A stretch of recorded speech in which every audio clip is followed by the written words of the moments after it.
Maître Papi Mbaki, il est coordonnateur de la jeunesse d'Ensemble pour la République. Avec lui, nous allons donc analyser l'actualité du moment en République démocratique du Congo. Maître Papi Mbaki, bonsoir. Bonsoir madame les journalistes. Alors, merci d'avoir répondu à notre invitation. Merci beaucoup. C'est la première fois aussi de passer à votre émission. Donc je suis là pour vous et pour les téléspectateurs de CCTV. Alors, Maître Papi Mbaki, comment vous jugez la gestion du pays au regard de tout ce qui s'est dit ces derniers temps, notamment avec le dernier opus de ce groupe musical Impair qui fait grand bruit? Il y a des commentaires de part et d'autre, certains appuient, d'autres critiquent. Quelle lecture vous faites de la gestion du pays? Nos amis artistes et musiciens, Impair je pense, qui ont créé ou fait cette chanson, très sincèrement, n'ont fait que refléter la réalité sociale du pays à ce jour. Le pays va mal, le pays est très mal gouverné. Parce que, regarde, jusqu'aujourd'hui, nous n'avons pas encore, nous sommes toujours dans ces spirales-là de tout ce qui est Kabila, ou régime de Kabila. On pensait que dès lors qu'on aura un autre président de la République, un autre gouvernement, un autre régime, les choses allaient changer. Mais curieusement, les mêmes méthodes d'hier, ce sont ces mêmes méthodes-là que nous sommes en train de vivre aujourd'hui avec le régime de M. Félix Tshisekedi. Et c'est qui fait mal, qui fait mal.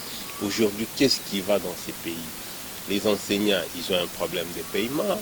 Les grèves et nos enfants ne savent pas aller à l'école.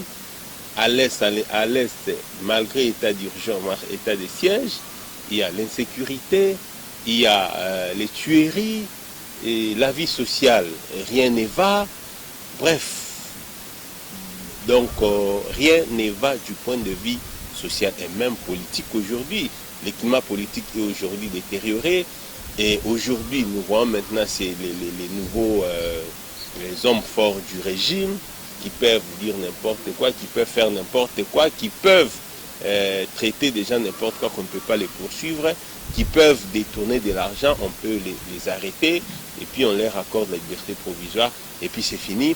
Mais lorsqu'il y a par exemple des gens, par exemple notre camarade Jacques Ndala, qui par des propos normaux en disant que non, que Nekoti la barobe à lettre pour tout ce qui est dysfonctionnement du pays et de la CENI, et voilà, on va le condamner. Et quand c'est Eteni, le docteur Eteni, qui est poursuivi pour détournement, et quelques jours après, on lui accorde la liberté provisoire. Et au Congo, malheureusement, la liberté provisoire, lorsqu'on t'accorde, ça signifie que non, oubliez ces dossiers. Donc, madame, le pays est très mal géré. Ça fait très mal.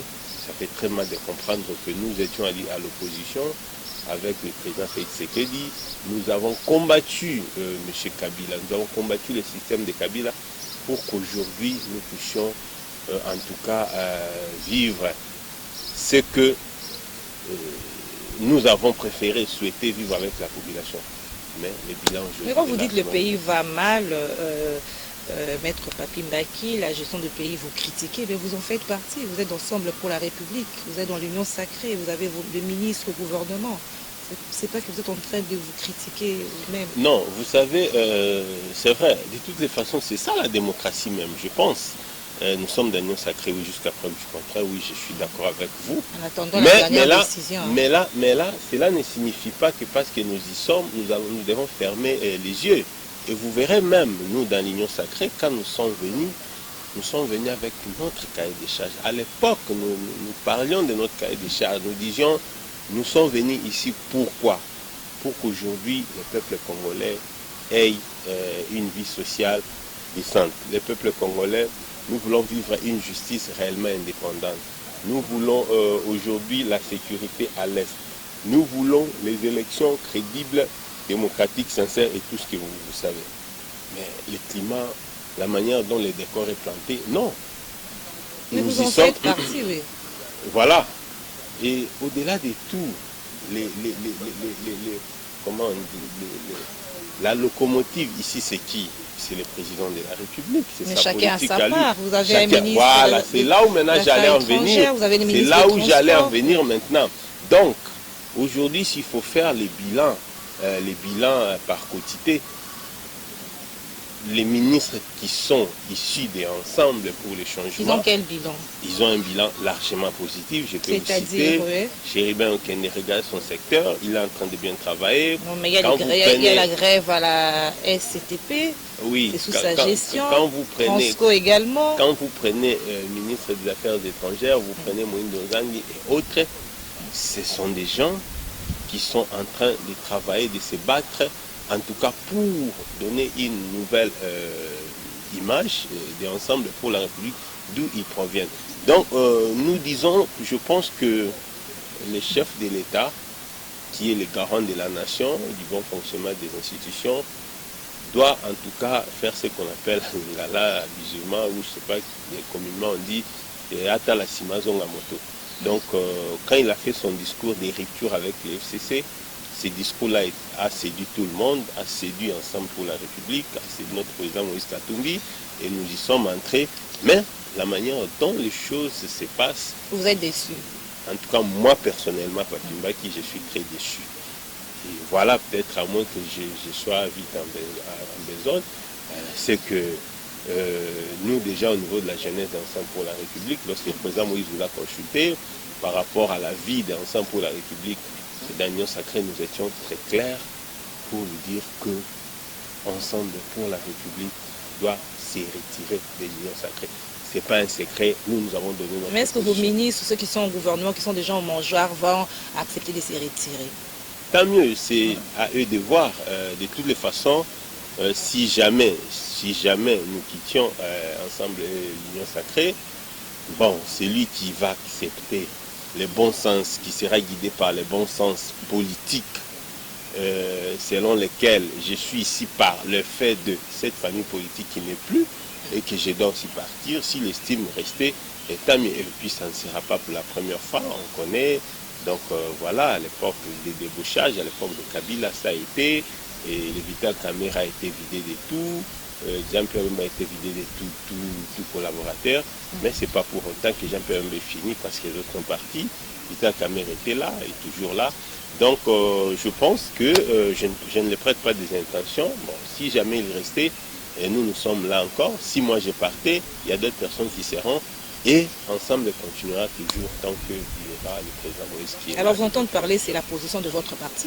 Non, c'est la position de la jeunesse d'Ensemble pour la République. Les partis ne s'est pas encore prononcé, les consultations continuent, le président Moïse Katumbi continue les consultations. C'est vrai qu'il est un peu suspendu parce qu'il est en déplacement en Europe, donc le temps qu'il rentre, il va continuer. Et puis le parti va se prononcer.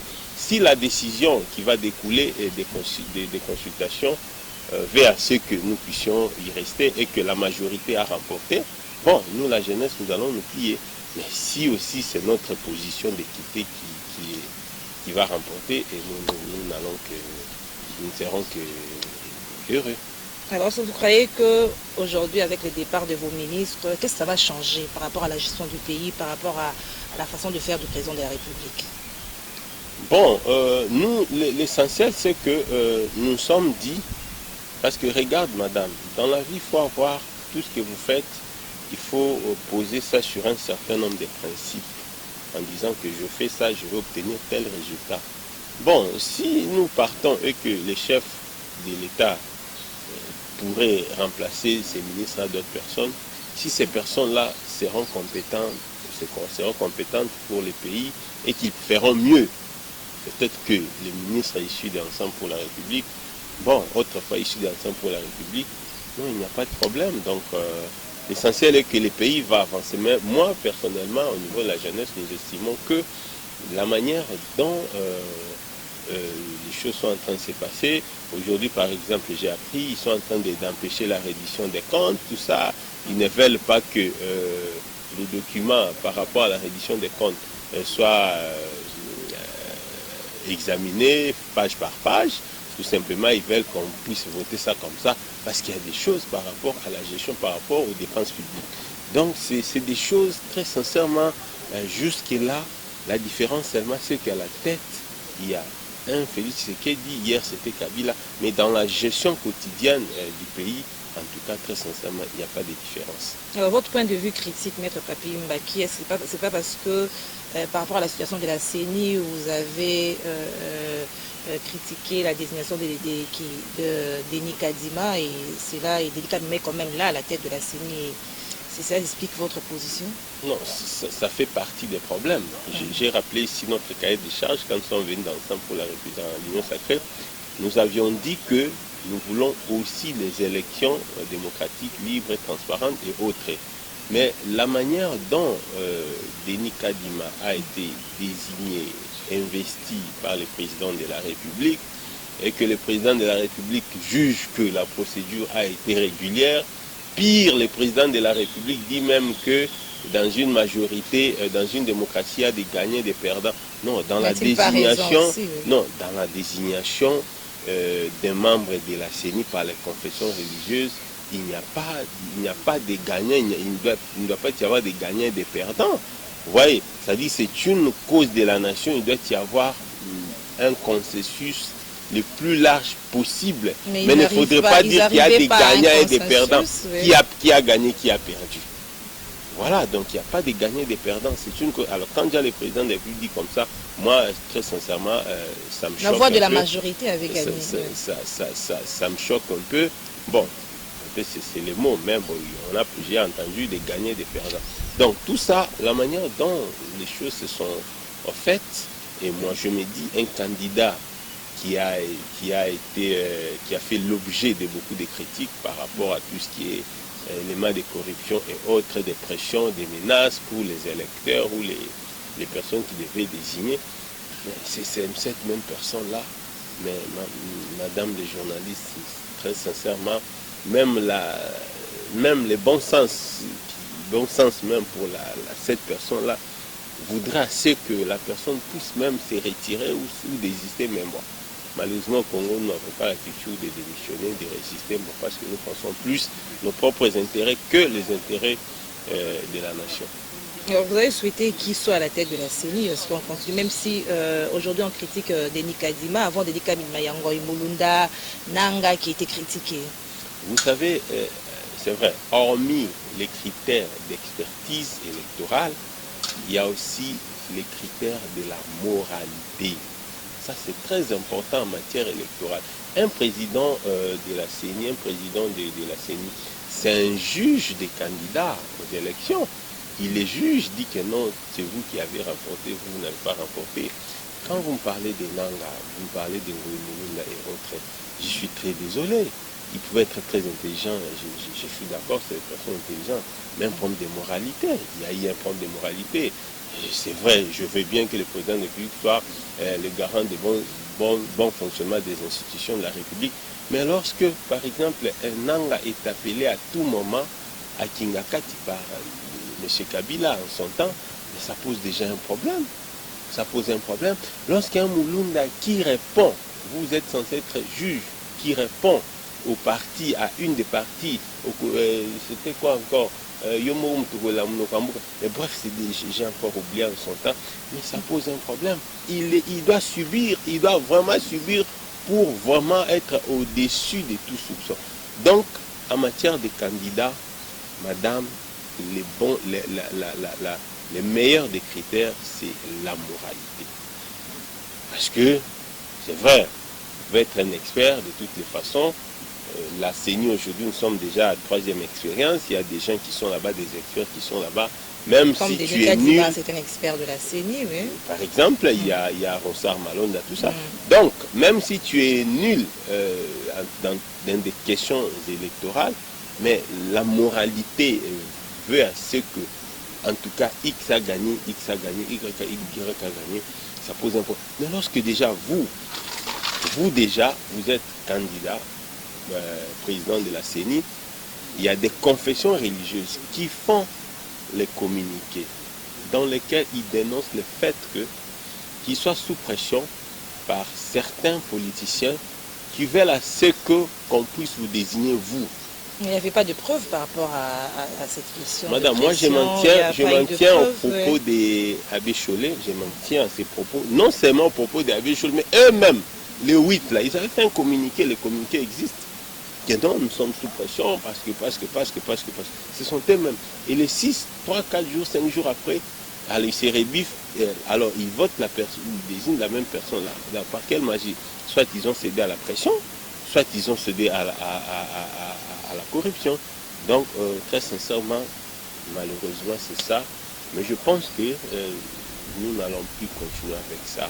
Je pense que si Kabila a eu la chance de faire passer certaines choses, il s'était, bon, on se disait, bon, écoute, c'est la fin, bon, c'est bien, fait un mandat, bon, laissez faire, de toute façon, il doit partir en 2018. Mais cette fois-ci, non, le pays ne peut plus jamais être dirigé comme nous sommes en train de vivre aujourd'hui. Alors, avec des délicats des mélanges, malgré tout, il y a des contestations, il est là. C'était comme ça avec les autres, ses précédents, ses prédécesseurs. Il est là, il est à la tête de la CENI. Est-ce que, à l'allure où vont les choses, allons-nous vers des élections apaisées ou des élections qui seront suivies des contestations? Non, très sincèrement, ça ne donne aucune lueur d'espoir. Vous savez, moi j'ai toujours dit, le président de la République lui-même aujourd'hui, il fait l'objet de beaucoup de contestations de manière permanente. C'est-à-dire, depuis qu'il a été proclamé président de la République, jusqu'à ce jour, il y a des camps qui estiment qu'il n'a jamais été élu. Il y a Martin Fayulu qui est là et qui continue à exiger la vérité. C'était le cas aussi pour Joseph Kabila. Vous dites? C'était le cas pour Joseph Kabila. Étienne Tshisekedi qui contestait, mais qui n'a pas été élu, Jean-Pierre Bemba également. Très sincèrement, depuis qu'il y a toujours eu des élections au Congo, en tout cas la contestation par rapport au résultat du président actuel était très flagrante. Je ne dis pas qu'elle était vraie, mais je dis qu'elle était très flagrante au regard de certaines données. Vous voyez, au regard de certaines données. Donc, où vous avez vu l'Église catholique déjà hausser les tons, dire catégoriquement, nous, nos données disent ceci. Donc, bref, c'était tellement flagrant. Alors, qu'est-ce que j'allais dire? Je voulais simplement dire que, certes, l'œuvre humaine n'a jamais été parfaite. Même aux États-Unis, les élections, en tout cas, ont toujours eu des contestations. Mais il faudrait que, lorsqu'on arrive à dénicher les éléments ou les vices dans le processus électoral, il faudrait que ces vices-là, en réalité, en équilibre, qu'on se rende compte que non, ça ne peut pas entacher les résultats. C'est-à-dire, bon, même si à la limite, il y aurait fraude des millions ou des 1 million, mais à la limite, il n'y aura pas changement des résultats. Donc, ça peut arriver comme ça. Mais quand c'est des irrégularités qui sautent aux yeux, en tout cas, très sincèrement, ce n'est pas bon parce que ça laisse un goût amer et que, bon, vous aurez un président de République qui est là, il est président, bon, et même la bénédiction de nos ancêtres, vous ne les aurez pas. Donc, nous voulons des très bonnes élections pour que celui qui va remplacer le président Félix Tshisekedi en 2023 puisse effectivement être mieux élu et sincèrement aussi élu. Alors, à dire souvent des choses, qu'est-ce que vous suggérez? Vous suggérez pour la bonne tenue des élections? Moi, très sincèrement, j'ai toujours dit, le président de la République n'est pas tard, il peut retirer son ordonnance, sa décision. On peut retirer. Par rapport à la CENI? Oui, par rapport aux membres de la CENI, pour que, parce qu'à l'époque même, la CENCO et les CC avaient même suggéré à ce que qu'on puisse changer même des candidats, revenir à Bovo, comme on dit, à zéro, comme ça qu'on présente d'autres. Mais c'était seulement la personne. Un saint, non, pas un saint, mais quelqu'un qui soit au-dessus des soupçons. Tu vois, quelqu'un dont les soupçons ne soient pas vraiment trop flagrants, ne soient pas qui vraiment... va préparer le chemin pour votre candidat, donc, Moïse Katumbi. Non, même pas, il ne peut pas préparer le chemin pour notre candidat de toutes les façons. Oui, il est candidat en 2023. Naturel, c'est mon candidat naturel, même quand vous me rêvez à 2 heures. Vous êtes en train de préparer son chemin, non, vous voyez des obstacles non, avec nous sommes en train de préparer, nous, au niveau du parti, d'implanter notre parti ensemble pour la République. C'est ça la préparation pour nous. Donc, nous avons, dans notre passé, nous avons un actif, en tout cas présenté aux Congolais en 2023, pour que nous puissions être élus. Et vous attendez à quoi? La question était en 2023, oui. Les suggestions pour de bonnes élections. Ah, pour de bonnes élections, c'est ce que je suis en train de dire. Il faudrait qu'on puisse, que le président de la République puisse retirer sa décision, que nous puissions avoir des gens qui sont au-dessus de tout soupçon. Ils existent dans ces pays, ils existent. Lorsque déjà, j'ai dit, il y a des candidats qui sont là, dont il y a certains qui n'ont pas reçu mandat de leur parti, mais qui s'y retrouvent là-bas. Mais tout ça, comment voulez-vous à ce qu'on fasse confiance à cette CENI? Or, la CENI doit bénéficier de la confiance de tout candidat. Ce n'est pas pour rien, on dit commission nationale électorale indépendante. Donc, c'est parce qu'on estime qu'elle doit être réellement indépendante. Voilà. Alors, je rappelle que nous recevons ce soir Maître Papi Mbaki. Il est coordonnateur de la jeunesse, coordonnateur adjoint de la jeunesse d'Ensemble pour la République. Maître Papi Mbaki, on parle de situation sécuritaire à l'Est. On a parlé de l'attaque de M23 dans le territoire de Rutshuru, dans le sud Kivu. Quelle analyse vous faites par rapport à cette attaque alors qu'il y a peu on parlait de la neutralisation de M23? Bon, je pense que la question de l'Est, c'est une question très complexe. C'est une question qui ne nécessite pas nécessairement les armes pour vider, mettre fin à l'insécurité à l'Est. Alors, je pense que le président de la République, hormis au-delà du fait qu'il avait décrété l'état d'urgence dans Nord Kivu et tout ce qui est Ituri, il devait en principe aussi voir comment traiter socialement, par exemple, cette question de l'Est. Il faut voir comment engager un dialogue dans cette partie du pays pour comprendre les vraies raisons. Parce qu'aujourd'hui, dites-vous, il y a l'état de siège qui a été décrété, mais il y a des morts.